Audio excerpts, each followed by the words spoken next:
Hi friends, స్వాగతం మా ఛానల్కి. మీరంతా బాగున్నారని ఆశిస్తున్నాను. నేను మీ స్నేహితుడు, మీ ఫలానా ఛానల్ నుంచి మీ ముందుకు వచ్చాను. మన ఆంధ్రప్రదేశ్ రాష్ట్ర రాగరికంలో ఎప్పుడూ ఏదో ఒక వివాదం హవా చేస్తూనే ఉంటుంది కదా. అలాంటి ఒక హాట్ టాపిక్ గురించి నేను ఈరోజు మీతో మాట్లాడబోతున్నాను. అదే నారా చంద్రబాబు నాయుడు గారి రాజకీయ ప్రయాణంలోని వివాదాస్పద అంశాలు, ముఖ్యంగా 2014 ఎన్నికల మేనిఫెస్టోలో చేసిన ఉచిత వాగ్దానాలు, రుణమాఫీ హామీలు, వాటి యూటర్న్లు, ఆర్థిక పరిణామాలు. ఈ వీడియోలో మనం ఈ హామీల వెనుక నిజాలు, విమర్శలు, రాజకీయ డ్రామా గురించి లోతుగా చర్చించబోతున్నాం. కాబట్టి మీ ఫోన్ను లాక్ చేసి కాఫీ గ్లాస్ తీసుకుని మొదలు పెడదాం. రెడీనా? అయితే let's go. Main content. Nara Chandrababu Naidu ఒక రాజకీయ దిగ్గజం. ఫ్రెండ్స్, నారా చంద్రబాబు నాయుడు గారి గురించి మనం మాట్లాడే ముందు ఆయన రాజకీయ నేపథ్యం గురించి కొంచెం తెలుసుకుందాం. చంద్రబాబు గారు ఆంధ్రప్రదేశ్ రాజకీయాల్లో ఒక దిగ్గజ నాయకుడు. తెలుగుదేశం పార్టీ అధ్యక్షుడిగా ఆయన ముఖ్యమంత్రిగా చేసిన సేవలు, రాష్ట్ర అభివృద్ధిలో ఆయన పాత్ర గురించి మనందరికీ తెలుసు. హైదరాబాద్ను ఐటీ హబ్గా మార్చడంలో, ఆంధ్రప్రదేశ్ను అభివృద్ధి పథంలో నడిపించడంలో ఆయన చూపిన విజన్ అద్భుతం. కానీ ఫ్రెండ్స్, ఏ రాజకీయ నాయకుడి ప్రయాణంలోనైనా వివాదాలు లేకుండా ఉండవు. చంద్రబాబు గారి విషయంలో కూడా అలాంటి వివాదాలు చాలానే ఉన్నాయి. అందులో ముఖ్యమైనవి 2014 ఎన్నికల మేనిఫెస్టోలో చేసిన ఉచిత వాగ్దానాలు, రుణమాఫీ హామీలు. ఈ హామీలు ఎందుకు వివాదాస్పదమయ్యాయి? ఆ వెనుక ఉన్న నిజాలు ఏంటి? రండి ఒక్కొక్కటిగా చూద్దాం. 2014 మేనిఫెస్టో ఒక రాజకీయ మాస్టర్ స్ట్రోక్. 2014 ఎన్నికలు ఆంధ్రప్రదేశ్ చరిత్రలో ఒక కీలకమైన ఘట్టం. రాష్ట్ర విభజన తర్వాత జరిగిన ఈ ఎన్నికల్లో చంద్రబాబు గారు తెలుగుదేశం పార్టీ తరఫున ఒక భారీ మేనిఫెస్టోను విడుదల చేశారు. ఈ మేనిఫెస్టోలో రైతులకు రుణమాఫీ, మహిళలకు ఉచిత పథకాలు, యువతకు ఉద్యోగ అవకాశాలు, విద్యార్థులకు ల్యాప్టాప్లు వంటి ఎన్నో హామీలు ఉన్నాయి. ముఖ్యంగా రైతులకు రుణమాఫీ హామీ ఒక గేమ్ చేంజర్గా మారింది. చంద్రబాబు గారు ప్రకటించారు, మేము అధికారంలోకి వస్తే రైతుల రుణాలను మాఫీ చేస్తాం. రైతు బావుంటేనే రాష్ట్రం బావుంటుంది. ఈ హామీ గ్రామీణ ప్రాంతాల్లో భారీ స్పందనను రాబట్టింది. రైతులు, వ్యవసాయ కూలీలు, గ్రామీణ ఓటర్లు తెలుగుదేశం పార్టీ వైపు మొగ్గు చూపారు. ఫ్రెండ్స్, ఈ మేనిఫెస్టో ఒక రాజకీయ మాస్టర్ స్ట్రోక్ అని చెప్పొచ్చు. ఎందుకంటే రాష్ట్ర విభజన తర్వాత ప్రజల్లో ఉన్న అసంతృప్తి, ఆర్థిక సమస్యలను ఈ హామీలు టచ్ చేశాయి. ఫలితంగా తెలుగుదేశం భారతీయ జనతా పార్టీ కూటమి 2014లో అధికారంలోకి వచ్చింది. రుణమాఫీ హామీ అమలు ఎంతవరకు? ఇక అసలు వివాదం ఇక్కడే మొదలైంది. చంద్రబాబు గారు అధికారంలోకి వచ్చిన తర్వాత రుణమాఫీ హామీ అమలు చేయడంలో ఆలస్యం జరిగింది.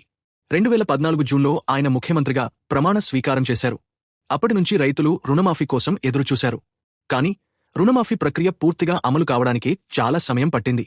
తెలుగుదేశం ప్రభుత్వం ప్రకటించిన రుణమాఫీ పథకం ప్రకారం రైతులకు 1,40,000 కోట్ల రూపాయల వరకు రుణాలు మాఫీ చేయాలని హామీ ఇచ్చారు. కాని ఈ రుణమాఫీ పూర్తిగా అమలు కాలేదని విమర్శలు వచ్చాయి. కొంతమంది రైతులకు మాత్రమే ఈ పథకం ప్రయోజనం చేకూరింది. చాలామంది రైతులు, మాకు రుణమాఫీ జరగలేదు, మా రుణాలు ఇంకా ఉన్నాయి అని ఆరోపించారు.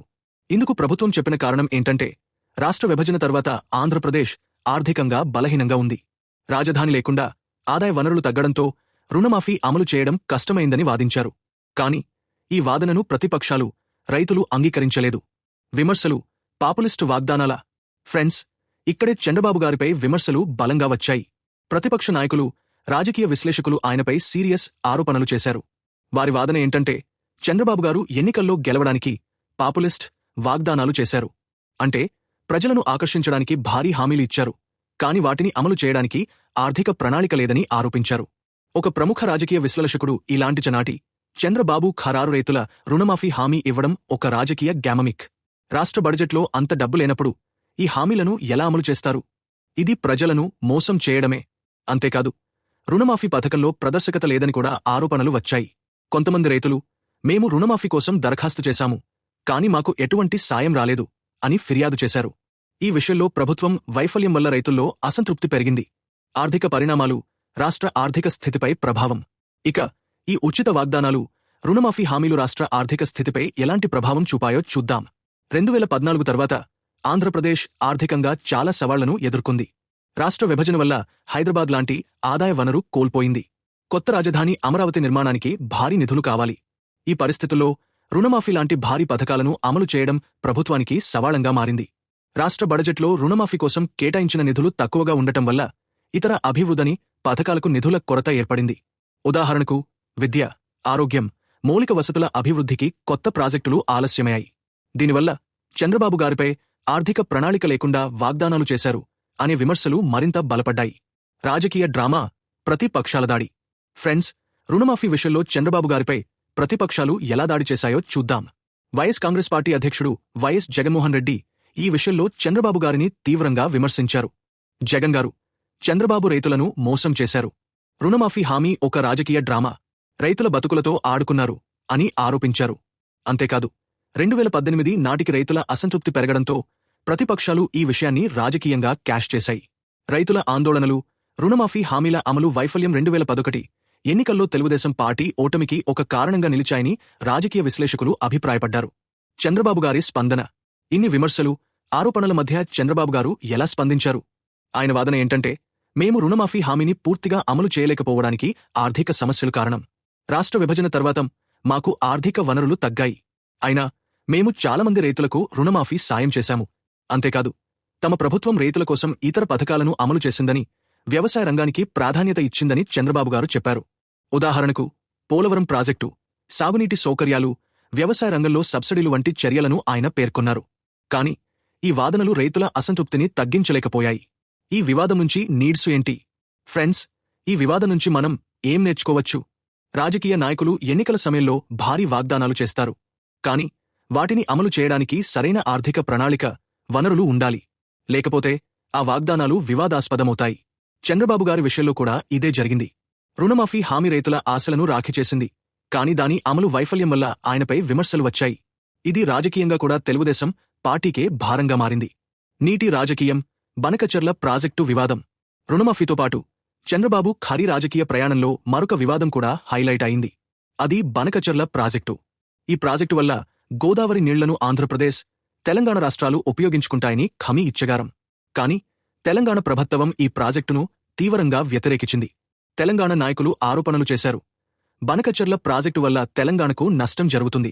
చంద్రబాబు గారు ఆంధ్రప్రదేశ్ ప్రయోజనాల కోసం తెలంగాణను మోసం చేస్తున్నారు. చంద్రబాబు గారు ఈ ఆరోపణలను ఖండించారు. ఆయన చెప్పారు, మేము వరద జలాలను మాత్రమే ఉపయోగిస్తాము. తెలంగాణకు నష్టం జరగదు. ఈ వివాదం కూడా చంద్రబాబు గారిపై విమర్శలకు దారితీసింది. రైతుల సమస్యలు, నీటి వివాదాలు, ఆర్థిక సవాళ్లు ఇవన్నీ చంద్రబాబు గారి రాజకీయ ప్రయాణంలో భాగమే. ఓట్రో అవంటి ఫ్రెండ్స్, ఈ వీడియోలో మనం నారా చంద్రబాబు నాయుడు గారి రాజకీయ ప్రయాణంలోని వివాదాస్పద అంశాలను, ముఖ్యంగా 2014 మానిఫెస్టోలో చేసిన ఉచిత వాగ్దానాలు, రుణమాఫీ యూటర్న్లు, ఆర్థిక పరిణామాలను లోతుగా చర్చించాం. ఈ వీడియో మీకు నచ్చినట్లయితే తప్పకుండా లైక్ చేయండి, మీ స్నేహితులతో షేర్ చేయండి, మా ఛానల్ను సబ్స్క్రైబ్ చేయండి. మీ అభిప్రాయాలను కామెంట్స్లో తెలపండి. చంద్రబాబు గారి ఈ వాగ్దానాల గురించి మీరు ఏమనుకుంటారు? ఇవి రాజకీయ గిమ్మిక్లాగా, లేక ఆర్థిక సమస్యల వల్ల అమలు కాలేదనా? మీ విలువైన కామెంట్లను తెలపండి. మరో ఇంట్రెస్టింగ్ వీడియోతో మళ్ళీ కలుస్తాను. అప్పటివరకు బాగుండండి, సంతోషంగా ఉండండి. జై హింద్.